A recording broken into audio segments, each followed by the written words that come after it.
Washington. Faut-il changer le mode de scrutin en République démocratique du Congo? C'est ce qui fait débat en ce début d'année. Pour l'instant, pour la présidentielle, il s'agit d'un scrutin au suffrage universel et à 2 tours.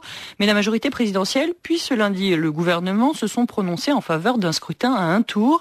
Il faudra pour cela réviser partiellement la Constitution. Or, la présidentielle est prévue pour bientôt. Elle est prévue pour novembre prochain. Une nouvelle position que nous explique Lambert Mende, le porte-parole du gouvernement congolais. Notre religion, dans la majorité, elle est faite.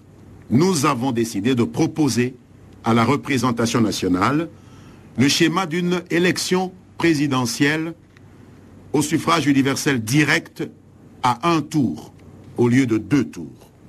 Nous avons expérimenté en 2006 le schéma des élections au suffrage universel direct à 2 tours et nous avons constaté qu'il n'est pas conforme aux intérêts de notre peuple du point de vue économique, du point de vue politique et du point de vue sécuritaire.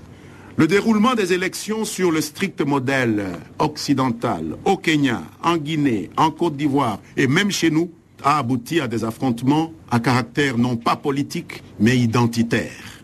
Et ce n'est pas ce que nous avons recherché. Alors qu'est-ce qui pourrait bien nous interdire de tirer les conclusions de cette expérience? Il sied de préciser que cette option est constitutionnellement permise. Lambert Mende, porte-parole du gouvernement congolais. Du côté de l'opposition, on dénonce une réforme qui serait avant tout profitable au président sortant, Joseph Kabila. François Mwemba est le secrétaire général du MLC, le Mouvement pour la libération du Congo, principal parti d'opposition. Il nous explique pourquoi il s'oppose à cette réforme. Nous nous opposons d'ores et déjà à ça. Nous ne souhaitons pas que le candidat, je ne parle pas du chef de l'État, mais le candidat Joseph Kabila puisse aller jusqu'au bout d'une logique qui consisterait en réalité à le voir aller à la compétition avec son argent, sa sécurité, sa CENI, sa constitution et sa loi électorale.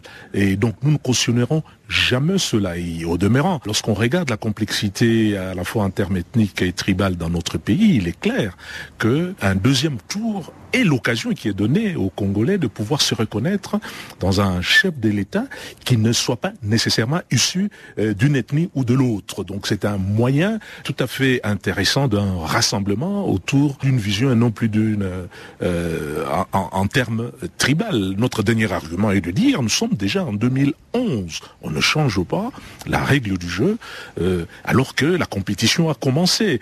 François Mwemba, le secrétaire général du MLC, ce dossier a été préparé par Bruno Minas, notre correspondant à Kinshasa.